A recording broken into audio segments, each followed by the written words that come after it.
its purest form. Real car, on real roads, real fast. It's the Subaru Canadian Rally Championship on TSN.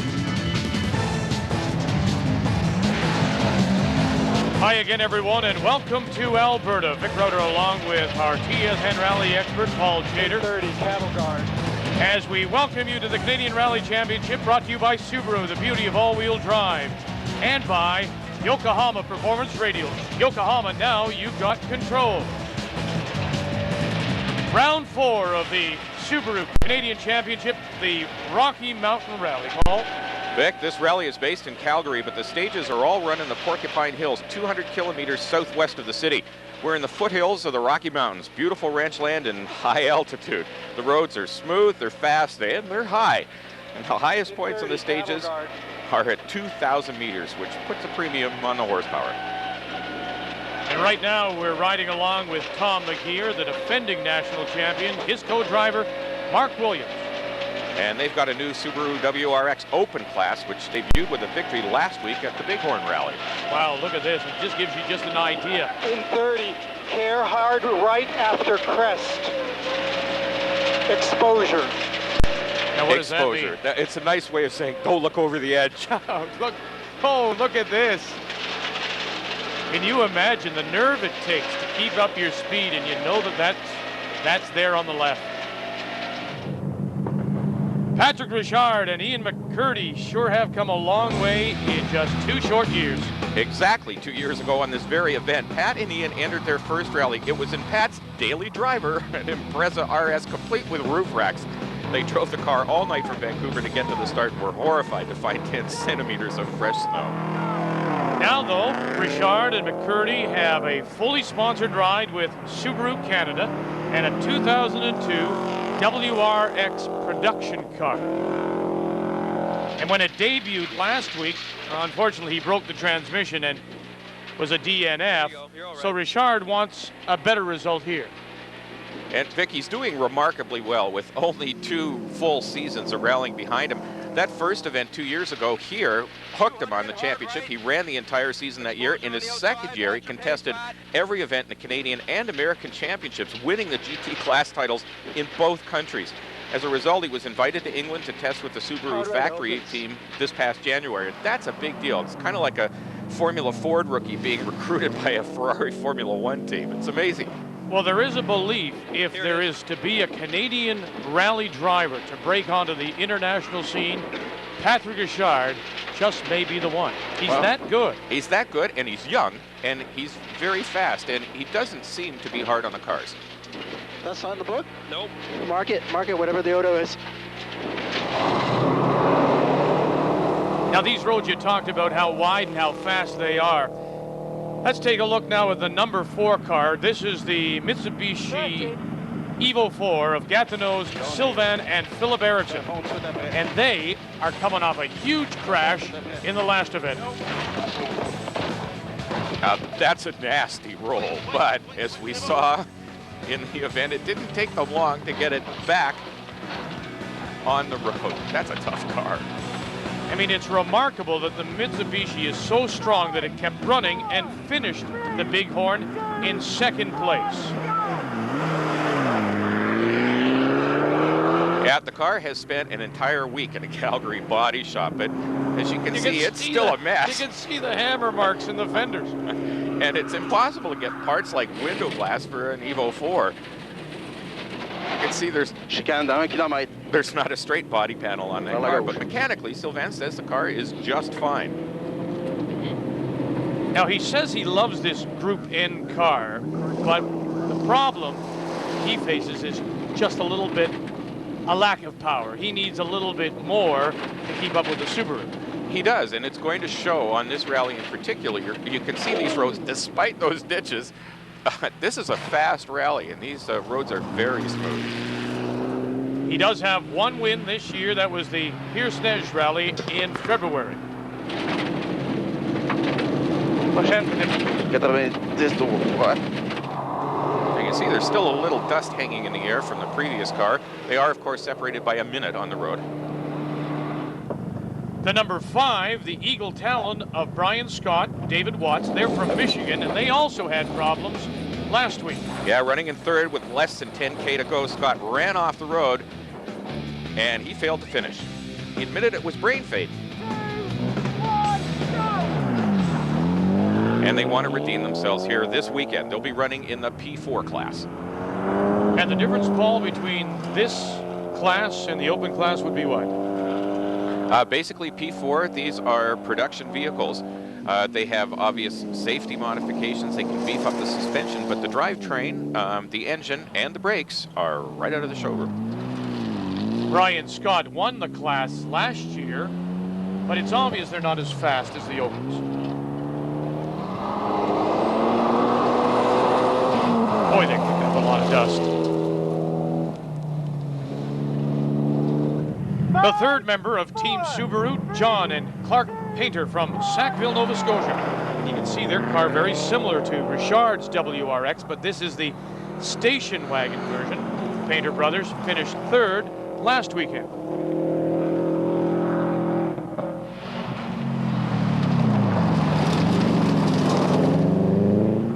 Jean-Sébastien Besnard and his father Jacques from Montreal in their Mitsubishi Evo 5. Now, their car is what Ericsson's is supposed to look like. Yeah. But both of the Quebec Mitsubishis are sponsored by Yokohama.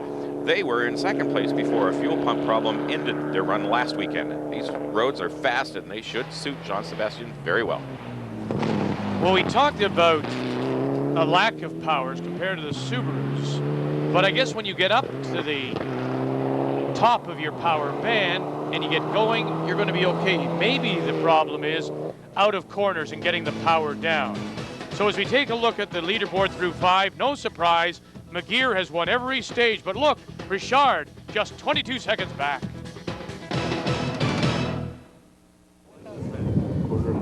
No monkey business here. This is the Canadian Rally Championship on TSN. We welcome you back. Rick Roder along with Paul Chater. And this is stage 7. They call it the special stage, and we're riding with Sylvain Eriksson. Yeah, and their teammates, the Besnards, are running 2 minutes behind them on the road. Whoa, Now, whoa, whoa, no, no. No. Oh. Now, you know, you pointed out, this is maybe one time you're glad that there are some trees. They've done an awful lot of damage, I would think, but considering some of the exposures we've seen. That's a steep verge. You don't mind hitting a tree on those occasions. And he's hit the tree with the driver's door, and he'll need a tow to get out of this one. Now here come the teammates, the Besnards. We've already seen one car go by. Check. Getting the warning. Tilly. Oh, interesting. So they're going to pull them out. Now, it's funny. Is this the case of the teammates helping each other? Because, as I say, we saw somebody else go by. Well, they share some technology, and their cars are similar, obviously, but they're not really teammates. You have to keep in mind, they're still competing against each other. So this is just kind of the essence of the sport. And you can see his door won't open, so Sylvain has to crawl out. Should remind everyone, what makes them teammates as well, in a sense, is the fact that they share Yokohama sponsorship. But look what's happened. They've lost around 40 seconds by helping their competitor. By the time Sylvain Philippe finally pull away, they've lost nearly 4 minutes and for all intents and purposes are out of it. Yeah, they slipped all the way back to 13th place, but don't worry, they were on their way to the body shop this week anyway. That's a lot of damage to that driver's door. The big surprise so far, Janusz Komorowski from Calgary. Right now, I believe we are about 45 seconds ahead of Jean-Sébastien Besnard and about the same amount in front of Eriksson. And we have, I believe, 1.5 minutes to Patrick Richard.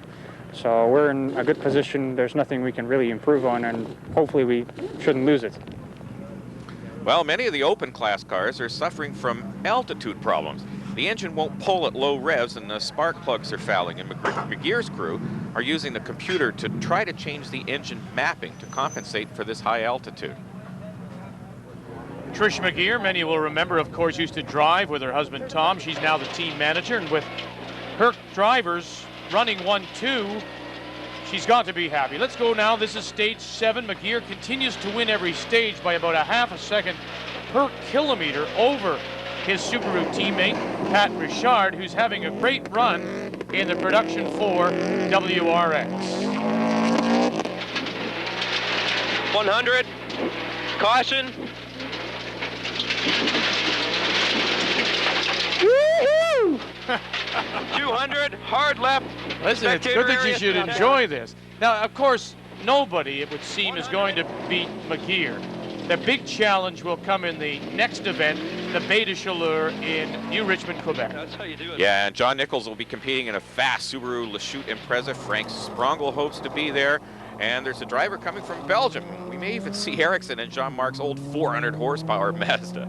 Janusz Komorowski, the 21-year-old from Calgary, continues to impress. He was the Rally West champion a year ago.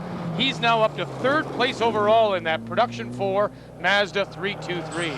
Yeah, Vic, he competes on these roads several times every year, so he has a little bit of advantage with some local knowledge, but it's a great drive from a good young rally driver. Here are the Besners, and you can see the dust still, as you said, hanging in the air, and he'll loop it. Yeah, just sideways right before a cattle grate. Doesn't cost him a great deal of time. He gets it back underway. He's running 4th overall.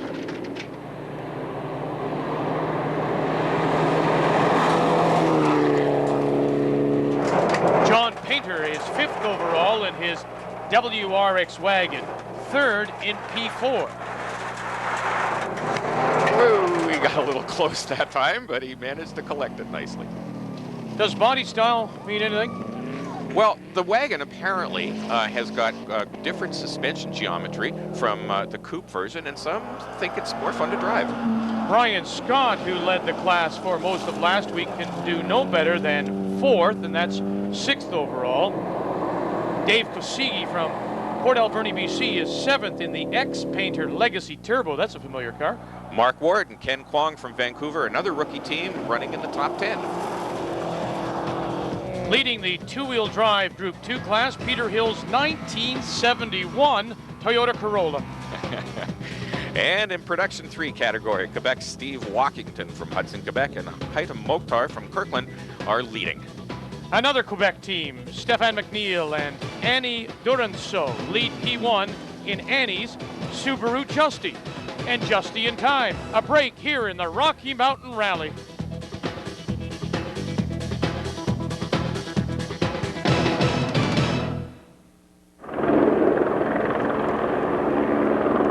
Spectacular. The Porcupine Hills. This is the Rocky Mountain Rally on TSN. It's the 9th stage, and this is the Subaru of McGeer and Williams. They really haven't been challenged much, Vic, despite the fact that Tom McGeer thinks they're down about 100 horsepower because of the altitude problems.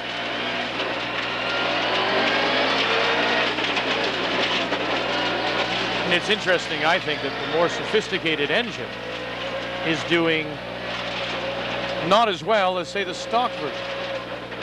Well, they're tuned to much finer tolerance levels for specific conditions, whereas a stock motor or one that's only slightly modified is meant to run in all kinds of conditions. So the altitude is affecting the high-powered motors.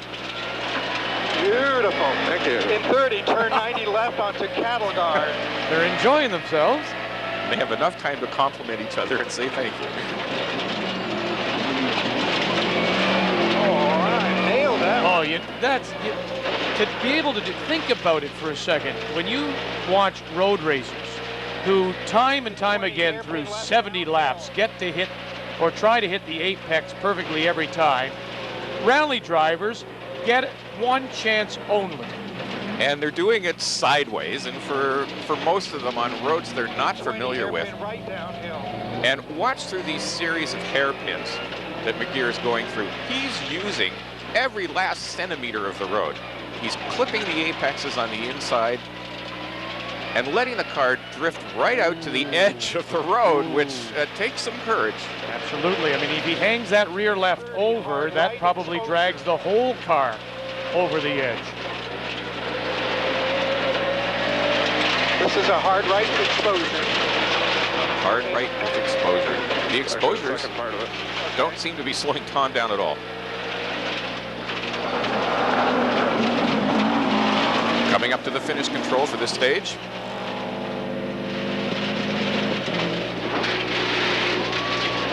Now let's watch Patrick Richard as he goes through the same section. He threw that car sideways well up the hill Hairpin right.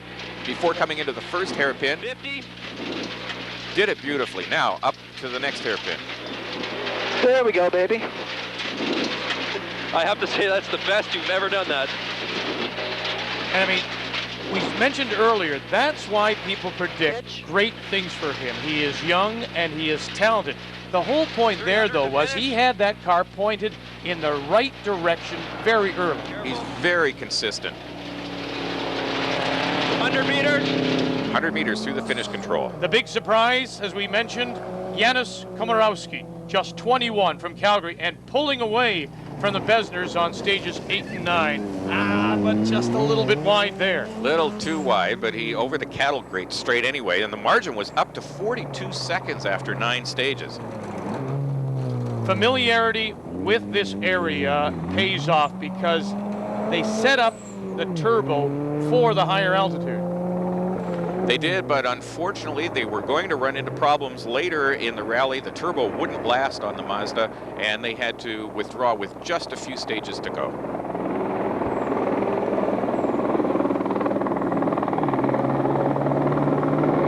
Still a great run for Janusz Komorowski. Again, you see, he's nailed those last 2 corners as well as the Subarus. Meanwhile, the Besners, a solid 4th and pulling away from Painter, who was just behind. And they had failed to score points in each of the first 3 rallies, so they weren't going to do anything dramatic here. They were just going to get the car to the finish line. Now, you see, there's the Nicely difference done. again. Yeah, that back end just a little bit out and not pointed in the right direction as quickly as we saw Richard. And you can see he's not using as much of the road as McGear either.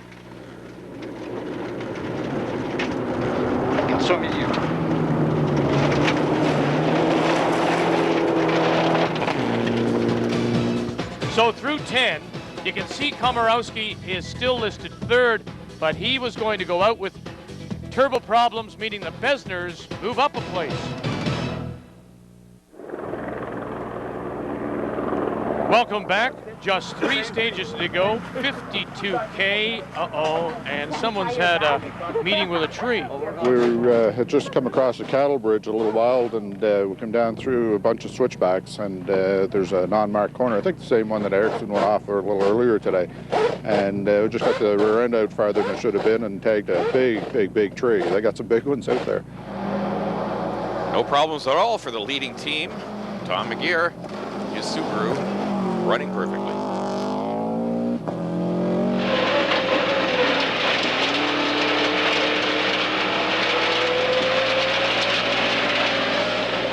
In 30, hard right at trail. Big bump there. Flat tire. Okay, we got 6 kilometers to go. Now they have to decide whether to change it or continue. Drive it out. Yeah, with 6 kilometers, we have to. There you go. They're going to drive it out. I know what it was. Yeah, I saw the rock. Don't want to spin. So now the handling is that much Really different. weird now.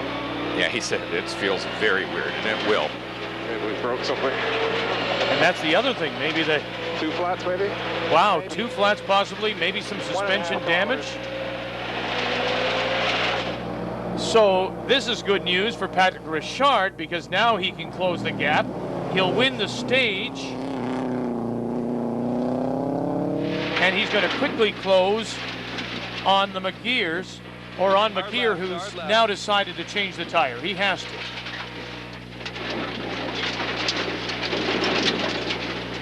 McGear hit something.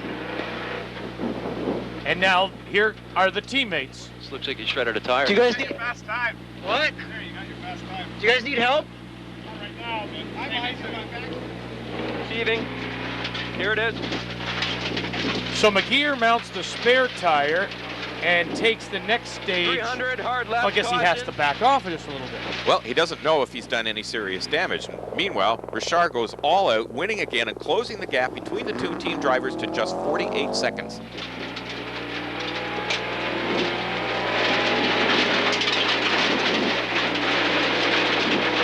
Instructions to finish. All right. That was a little scary. Yeah, well, I had, you know. Take it easy now. You said flat, You're flat, off. flat. It's flat. It's flat. I pitched it so it wouldn't roll. And there, you know, there's Richard saying 100 hard left. Caution. to his co-driver, you know, you said flat, flat, flat. The instructions from the co-driver, at times we take them for granted, but they are important. Absolutely. You see, he almost ran the car off the road because he thought that corner was flat out. It's a good pace, Pat. But with his tire change now, the last 15K stage, Tom McGeer simply turns it up. All right, he's not going to beat that. No, he won't beat that as Tom McGeer wins the Rocky Mountain Rally, his third win in 4 events. Car ran great, perfect all day. 2 in a row for a Western swing. We can't ask for a better position in the championship right now. My thanks to Subaru, AOL, and Global Star for making this possible. It's a wonderful ride and a great day. Patrick Richard finishes second, best ever finish. That's a great way to celebrate our 2nd anniversary of rally, that's for sure. That's awesome. Komorowski retired, so Besner moves up to 3rd place, keeping Mitsubishi and Yokohama on the podium. A lot closer than many people thought, but that flat tire allowed Richard to close the gap. Gordon Cathy Olson from Brooks, Alberta, win another Group 2 category for Volkswagen. Another front-wheel drive Volkswagen, the Scirocco of Steve Walkington, wins P3. And Stefan McNeil and Annie Duranso win again in P1. You know, of the 25 starters, only 17 made it to the finish line. And here are the championship points. If McGeer wins again at Beta Chaleur in July, he will have virtually locked up his 5th championship. The Rocky Mountain Rally has been brought to you in part by Yokohama Performance Radials. Yokohama, now you've got control. And by Subaru. Subaru, the beauty of all-wheel drive. Now, on behalf of Paul and our entire crew, thanks for joining us. The Subaru Canadian Rally Championship on TSN.